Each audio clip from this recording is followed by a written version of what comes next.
Assalamualaikum warahmatullahi wabarakatuh. Kembali lagi, saya Zahra Akmalia akan menjelaskan tentang karakteristik pembelajaran IPS di MI atau SD. Selanjutnya kita akan membahas apa saja sih karakteristik di MI atau SD. Di sini ada karakteristik pembelajaran IPS menurut Ahmad A.Qosasi Jahiri sebagai berikut. Yang pertama, IPS berusaha menautkan teori ilmu dengan fakta atau sebaliknya, kemudian menelaah pembahasan IPS tidak hanya dari satu bidang ilmu saja, melainkan bersifat komprehensif. Yang ketiga, mengutamakan peran aktif siswa melalui proses belajar inquiry agar siswa mampu berpikir kritis, rasional, dan analitis. Yang keempat, IPS menghayati hal-hal, arti, dan penghayatan hubungan antar manusia yang bersifat manusiawi. Yang kelima, pembelajaran tidak hanya mengutamakan pengetahuan semesta, tetapi juga nilai dan keterampilannya. Yang keenam, berusaha untuk memuaskan siswa yang berbeda melalui program manapun maupun pembelajarannya dalam arti memperhatikan minat siswa dan masalah kemasyarakatan yang dekat dengan kehidupannya. Kemudian ada karakteristik pembelajaran IPS pada tahap materi. Yang pertama, segala sesuatu yang terjadi di lingkungan anak, seperti di lingkungan keluarga, sekolah, masyarakat, sampai dengan lingkungan yang sangat luas negara dan dunia dengan berbagai permasalahannya.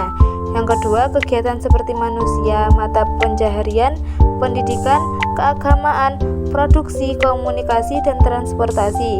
Yang ketiga, lingkungan geografi dan budaya yang meliputi segala aspek geografi dan antropologi yang terjadi pada lingkungan anak tersebut hingga yang terjauh.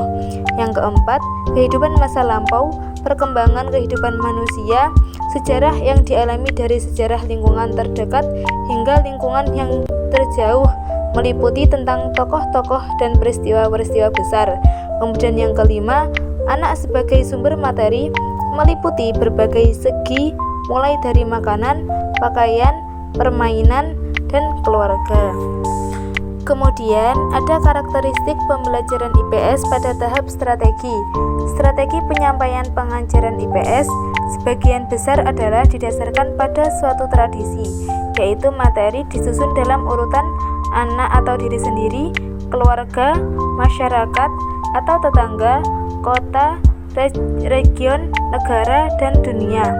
Tipe kurikulum seperti ini disebut the widening horizon or expanding environment curriculum atau MINAN. Sebutan masa sekolah dasar merupakan periode keserasian bersekolah, artinya anak sudah matang untuk bersekolah. Adapun kriteria keserasian bersekolah adalah sebagai berikut. Anak harus dapat bekerja sama dalam kelompok dengan teman-teman sebaya, tidak boleh tergantung pada ibu, ayah, atau anggota keluarga lain yang dikenalnya. Kemudian anak memiliki kemampuan sineik analitik, artinya dapat mengenal bagian-bagian dari keseluruhannya dan dapat menyatukan kembali bagian-bagian tersebut. Dan yang terakhir, secara jasmania anak sudah mencapai bentuk anak sekolah. Kemudian ada karakteristik pembelajaran IPS pada tahap tujuan. Menurut Nursyid Sumatmaja, tujuan pendidikan IPS adalah membina anak didik menjadi warga negara yang baik, yang memiliki pengetahuan, keterampilan, dan kepedulian sosial yang berguna bagi dirinya serta bagi masyarakat dan negara. Sedangkan secara rinci, menurut Omar H. Malik merumuskan, tujuan pendidikan IPS berorientasi pada tingkah laku para siswa, yaitu pengetahuan dan pemahaman, sikap hidup belajar, nilai-nilai sosial, dan sikap keterampilan. Jadi kesimpulannya, pendidikan IPS penting diberikan kepada siswa pada jenjang pendidikan dasar dan menengah, karena siswa sebagai anggota masyarakat perlu mengenal masyarakat dan lingkungannya. Untuk mengenal masyarakat, siswa dapat belajar melalui media cetak, media elektronika, maupun secara langsung melalui pengalaman hidupnya di tengah-tengah masyarakat.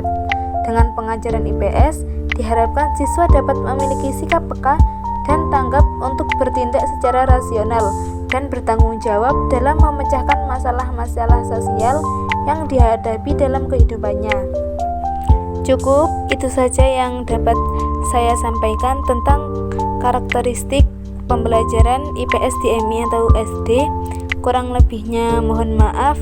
Wassalamualaikum warahmatullahi wabarakatuh. Sampai bertemu lagi.